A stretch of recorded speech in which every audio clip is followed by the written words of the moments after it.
Asking for what one league source described to Schefter as Von Miller money. Hermie Herm. That's never good. How are we doing, Coach? I'm doing good. Good to see you. How will this Collins trade affect New England? Won't affect him one bit. I mean, when you think about how they were using him, he's a fantastic player, a fantastic athlete.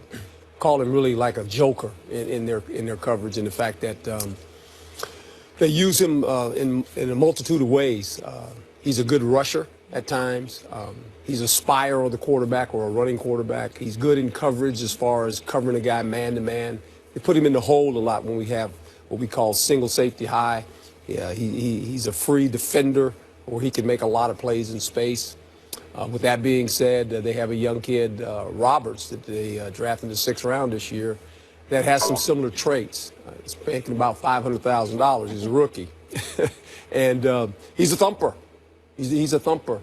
Collins was not a thumper. I mean, he's athletic now. He's very athletic, makes a lot of plays for him. But this is the New England way. I mean, we've seen this before with players. And Bill decided, right now, I'm going to do it. His agent probably was telling him this is what's going to cost. And Bill said, well, that's great. I'll tell you what we're going to do. You're going to go to Cleveland. And does that send a message? A little bit. And it's kind of ironic they do it on the bye week. So you can imagine the guy's going to Cleveland on the bye week, walks in the locker room, there's no players available for him to talk to. Now, he can tweet all his guys, but he can't say goodbye to anybody because it's the bye week. No one's around. But this is a typical New England move. I mean, a guy that basically was not a starter anymore. He was a rotation player. He played 48 snaps last week, had 70 snaps in the football game. So not unusual. I mean, this is what they do. We've seen this before. Max, Coach, this stinks. It stinks to the high heavens. I hate this, and here's why. I'm certainly not questioning the football acumen of Bill Belichick. First of all, I ain't qualified to do so. This man is great, and we understand None of us are. This man is great. We understand that. What stinks to the high heavens to me, you got a guy like Jamie Collins who has produced for this franchise. He's 3rd on the team in tackles. Yeah. At 31 tackles, 12 assists. He's 3rd on the team in tackles. This is where he starts out his career. He goes out there. You encourage dudes and implore them to do their job. They perform for you at a relatively high level. And you know what you do? You move them. I have no problem with moving them. It's the business. I get that. But there's something that stinks about this, fellas, ladies. When you go from the favorites, arguably, to win the Super Bowl championship to a winless team. Don't tell me that the Cleveland Browns were the only dudes out there you could have got a 3rd round compensatory pick for Jamie Collins. Don't give me that. I don't believe it for 1 second. I'm not saying, I'm saying that there is somebody out there that was willing to give that. I don't believe for 1 second that that was not the case. You wanted to send a message, and I think that's jacked up because these guys out here put their bodies on the line, put their health on the line, go out there and perform, and then want what market value is. You don't want to give it to them. I respect that. No problem. You want to move them because of it. I respect that. No problem. But when you go from this Tom Brady's team, right? Didn't you just say that? Didn't you just call Bill Belichick the greatest coach? All right, the great coach, the great quarterback, the future Hall of Famers, 4-time Super Bowl champions, been about 6 Super Bowls, okay? And you trade them to the winless Cleveland Browns? That's low, man. That's just low. So to me, yeah, you're going to want to go to New England because they're going to win.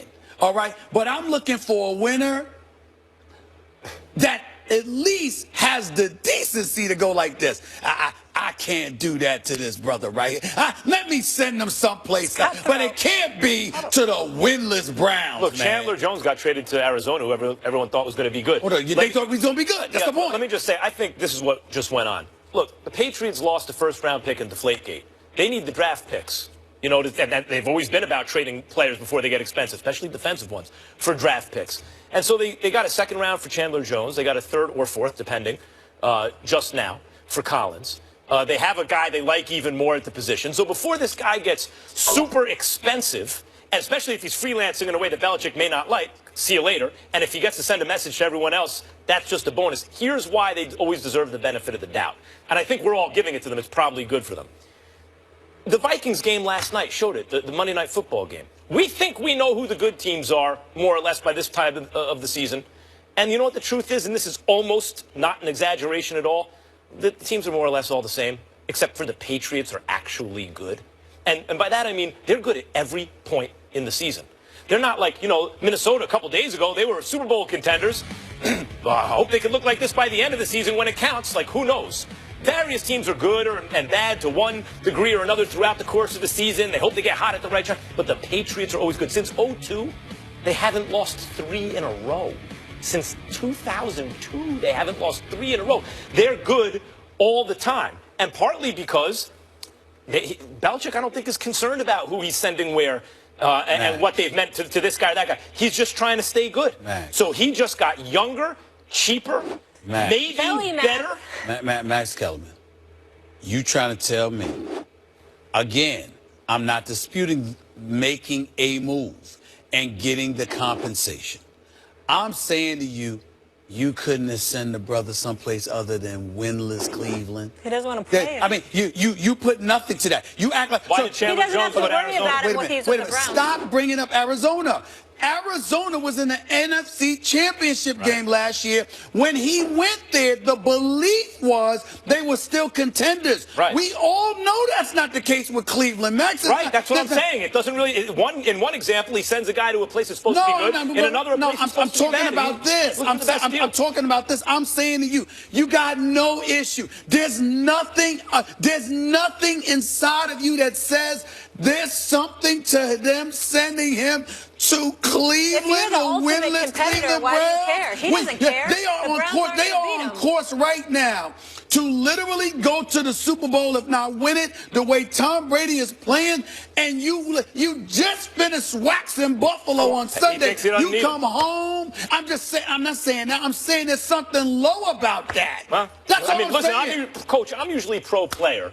But in this case, for this franchise, I think they have enough equity to do what they want. And I agree with that. Nobody's questioning that equity. There's nothing to that. Here's my question. Nothing? Why is it the greatest coach ever, who used to be a great defensive coordinator, won't pay defensive players? Does that mean something? No, it's not so much a defensive player. It's the position you pay. There's a scale of what they believe in their mind they're willing to pay a player. And that's it. And they're not going over it. Tom Brady, different example. Tom Brady's going to be there. We'll see what happens with Gronk. Right? But help me out here, Coach. You're funny you're saying what you're saying, because I'm going to tell you what used to happen in my era. You know where they sent you? Buffalo. I'm just saying. I'm saying, when they did that, he's getting punished. When they did that, what were they doing? Hold on, y'all. What were they doing? I just sent a little message. No, what was the message? A little message. Still a message. Okay, Super Bowl team, you can go to this team now. You'll get your money, but guess what? You'll probably never win.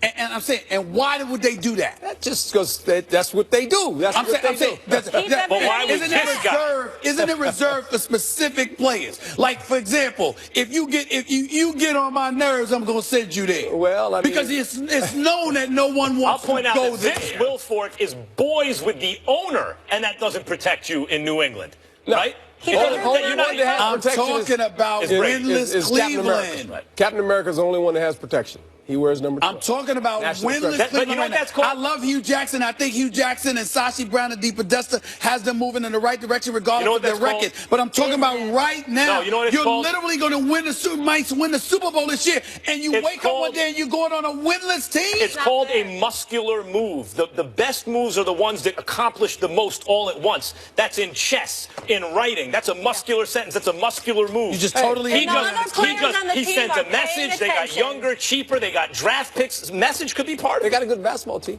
Yeah, they do. Baseball teams will series. Come in cycles. Now the Browns eventually be that team. It's not as bad as Jamie Collins got screwed. Period. All right, we got to go to break. He's going to make a lot of money. He'll be okay. We got to go to break. Herm, thank you so much for being with us. Appreciate your perspective. After the break, Jerry Jones has said the Cowboys are Tony Romo's team when he's healthy. But is he starting to waffle on that position? We have the latest from Big D's owner when First Take comes back. Stay with us.